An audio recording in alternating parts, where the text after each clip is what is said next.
Hey guys, how's it going? Michael Troy here. Today we're looking at the Artifact edition of Detective Comics 400th Smash issue featuring amazing art by Neal Adams.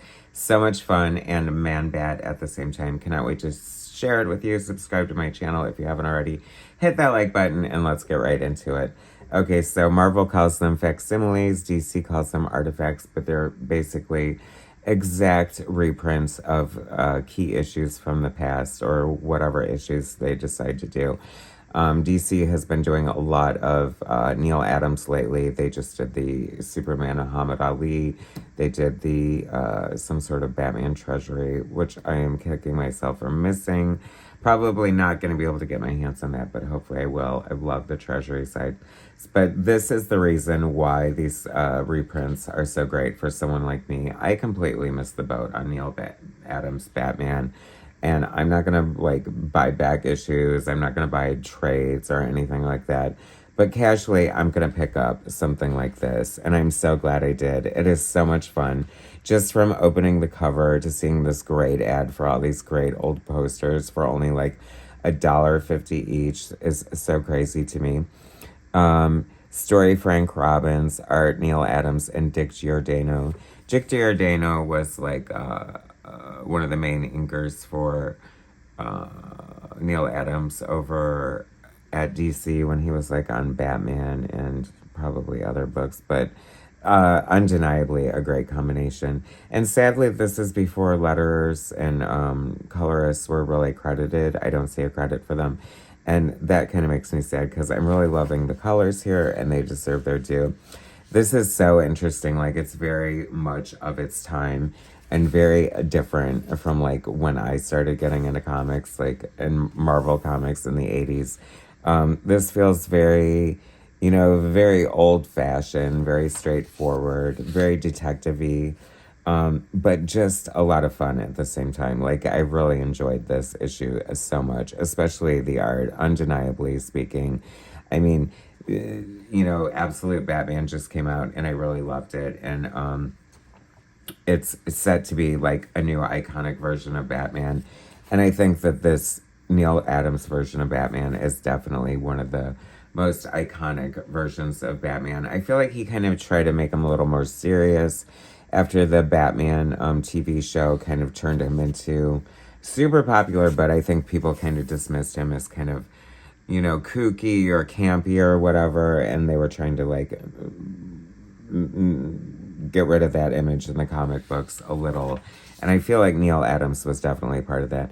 Look at this Manbat. That is such a gorgeous page right there. What a beautiful illustration. There's just like a fun backstory here. I love Neal Adams' storytelling and just the way his characters move across the page. The hat just sort of floating. He definitely brought a lot of dynamic poses and action and layouts to his storytelling. Very innovative, as far as like turning this whole page into sort of a bat symbol, almost Alphonse Mucha-esque sort of framing sequence in a way. With the angled panels and stuff.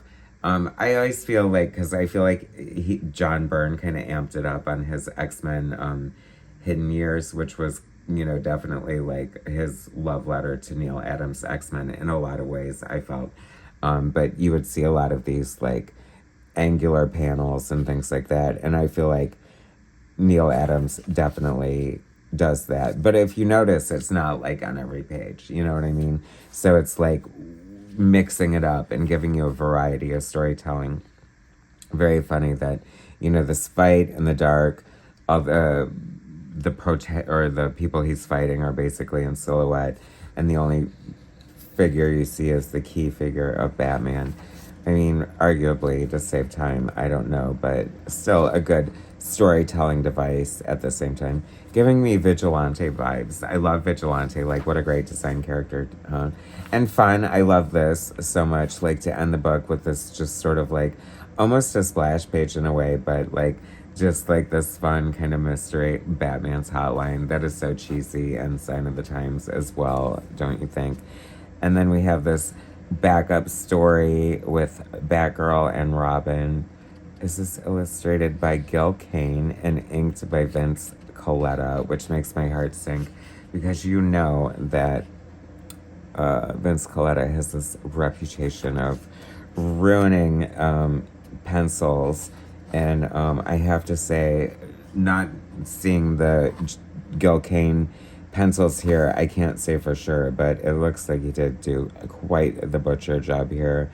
As I can sort of see the cane coming through in the layouts, but other than that, the finishing is not great. Vince Coletta was known to like erase characters and details in the background just to save time, and you know that's arguably why he got a lot of work though, is because he was so fast, because he was fudging it and ruining it in a lot of ways. It's kind of heartbreaking, to be honest. I know it's horrible to speak to some of an artist like that, but that is kind of his legacy. And he is a good artist in some ways, on like romance books and I think things like that, like when he really tries. Like, he does have skill and talent, but he also has this reputation of, you know, kind of ruining people's art. And that's like a Vince Coletta, like eyelashes were there. If you look at like Dazzler by Frank Springer and Vince Coletta, it's nothing but those like feathery eyelashes throughout the whole series. It's kind of distracting in a lot of ways. Anyway, I didn't mean to trash Vince Coletta as part of this video, but there it is. And what a fun, you know, opening story by by Neal Adams for Detective Comics. Very odd though that it's like such a thin issue for a 400th issue, but maybe they didn't, you know, care as much back then. I don't know. I feel like they would want to celebrate landmarks a little more, but hey, we got a great Manbat story, Neal Adams art, so it's special in that regard. Anyway, thanks for watching, guys. Subscribe to my channel if you haven't already. Hit that like button, and I will bring you more soon.